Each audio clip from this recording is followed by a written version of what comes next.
Most people fear death because they wasted their life, too busy chasing approval, ignoring instincts, and ran out of time to be who they were. They lived for everyone else, their parents, friends, spouses, bosses, even a stranger on a screen, but they never lived for themselves. Now with their back against the wall, they realized the truth. The world never cared, and they let themselves rot for nothing. Now you can make excuses, say it was a sacrifice, but the mirror doesn't lie. So if you look in that mirror and see your reflection and ask yourself, was it worth it? And if the answer is no, then what the hell are you waiting for? Be you and live like time owes you nothing, because it doesn't. Do something that makes you happy. Life is an opportunity, benefit from it. Life is a dream, realize it. Life is a challenge, meet it. Life is a duty, complete it. Life is a game, play it. Life is a struggle, accept it. The second one reads, the ultimate measure of a man is not where he stands in moments of comfort and convenience, but where he stands at times of challenge and controversy.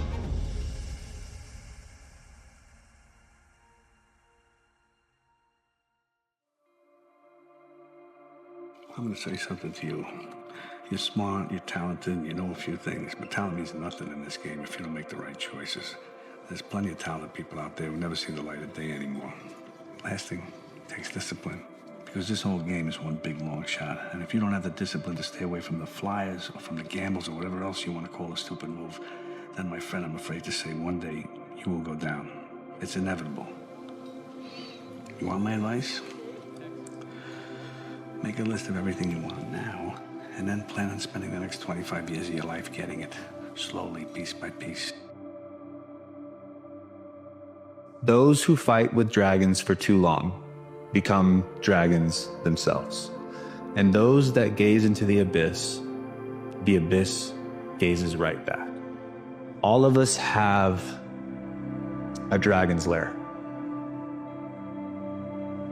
a haunting, a shadow, that thing within us, or that place where we don't want to touch, and we don't want to look, and we don't want to go on that journey of figuring out, because there's a dragon in there, right? That's what everyone's telling us. And so what this quote is trying to tell us is, hey, I know you've heard all of these myths and tales, but what if you went and figured it out yourself? What if instead of gazing and being so scared that you're gonna get eaten by something or whatever, you walk into the dark and go see it for yourself? Very scary thing. Not many people would do that because Mr. Fear has lied.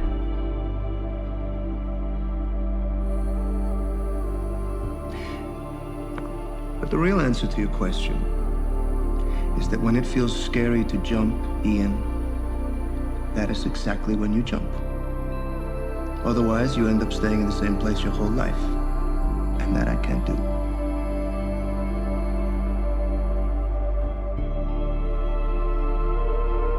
You have to be singular, inflexible, unyielding in your own work so that even the struggle, that very struggle to achieve, becomes its own reward.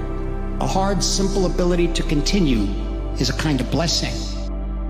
You can't do your work according to other people's values. I'm not talking about also following your dream either. I never liked the inspirational value of that phrase. Besides being sentimental, it's beside the point. Dreaming is a way of trivializing the process, the obsession that carries you through the failure as well as the successes, which could be harder to get through. I mean, if you're dreaming, you're sleeping, and it's important. It's imperative to always be awake to your feelings, your possibilities, your ambitions, and don't get hung up on the consequences, because they can be good, like awards, success, and even celebrity, and they can be bad, like no awards, no success, and no celebrity. Things will happen to things that you cannot control. A raw emotion will find you when it does. How you deal with it, what you do, will define who you are.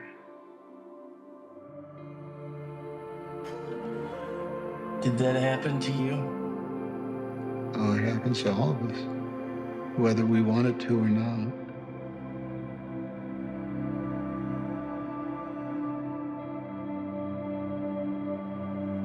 These scars we have make us who we are.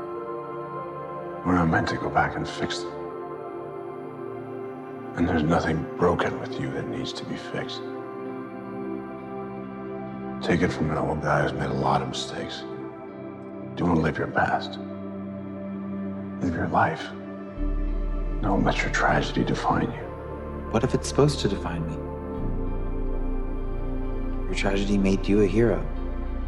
That also made me alone.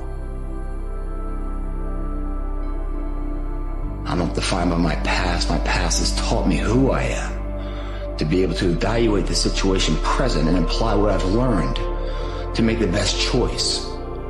And that choice is based on character. It's based on morality, integrity. Never about financial return. Never about monetary value or tangible items. It's always been about the character, the intangible item. Sometimes we need help to get there. Yes. You've come a very long way. In a very short time. Well, it doesn't feel that way. But you should know that I have always taken the path that is most right. Most right. The result is never in question for me. Just what path do you take to get there? And there is always one that is most right. And that is what this is. You have to be willing to sacrifice some comfort to step into what is for you. It may mean sacrificing old habits and old ways, right? This season that you're in or you're trying to step into may need you to sacrifice old habits, old ways of thinking, right? Old spaces you used to navigate. Are you willing to do that for your growth, right?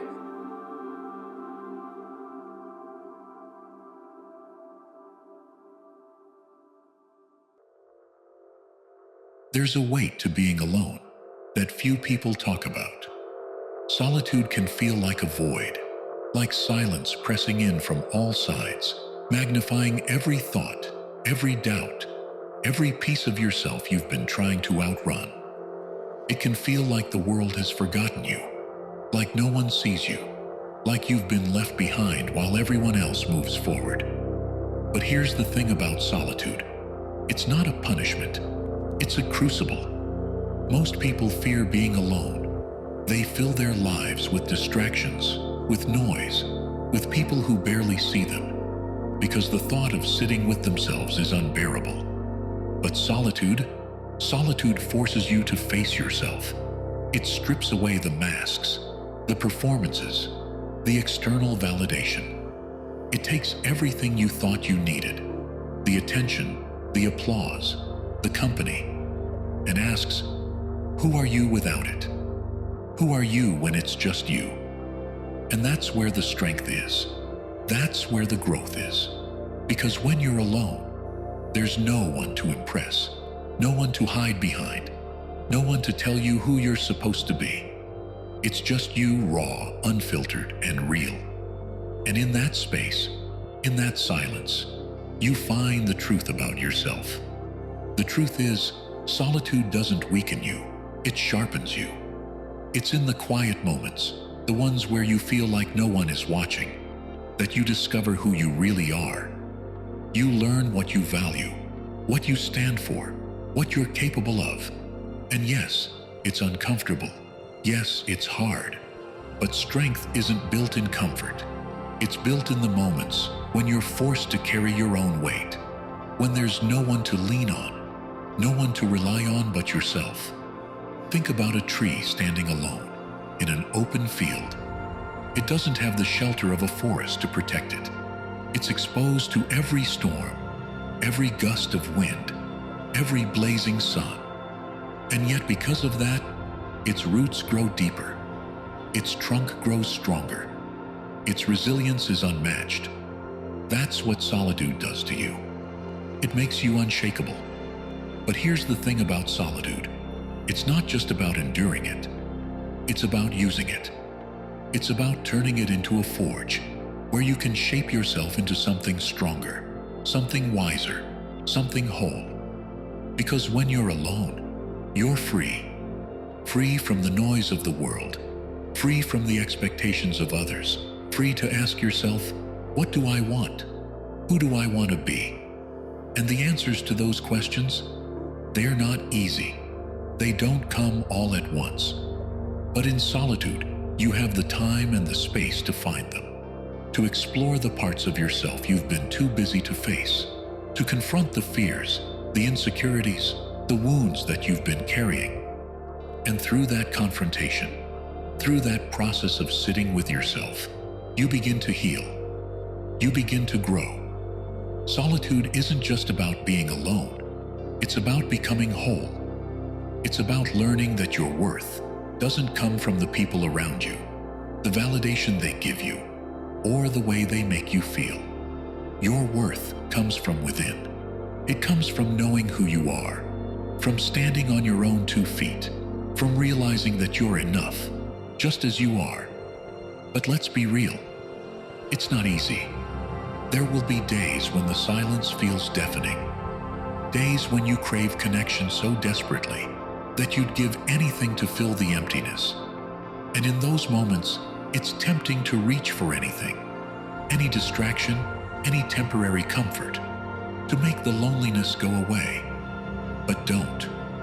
Don't fill the silence just for the sake of avoiding it. Sit with it. Let it teach you. Let it strengthen you. Because solitude is a teacher, and its lessons are powerful. It teaches you resilience, how to keep moving, even when no one is cheering you on. It teaches you clarity, how to separate what matters from what doesn't, how to hear your own voice in a world full of noise.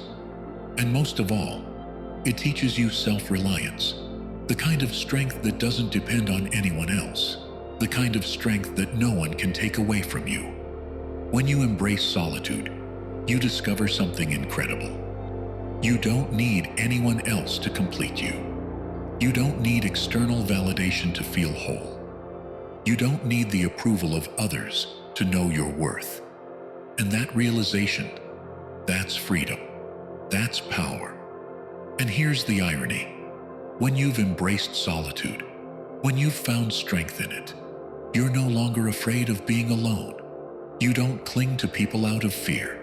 You don't settle for less than you deserve, just to avoid the silence. Instead, you choose the people in your life with intention. You surround yourself with those who add to your peace, not those who disrupt it. And that's when connection becomes meaningful. Not something you need to survive, but something that enhances an already full and complete life.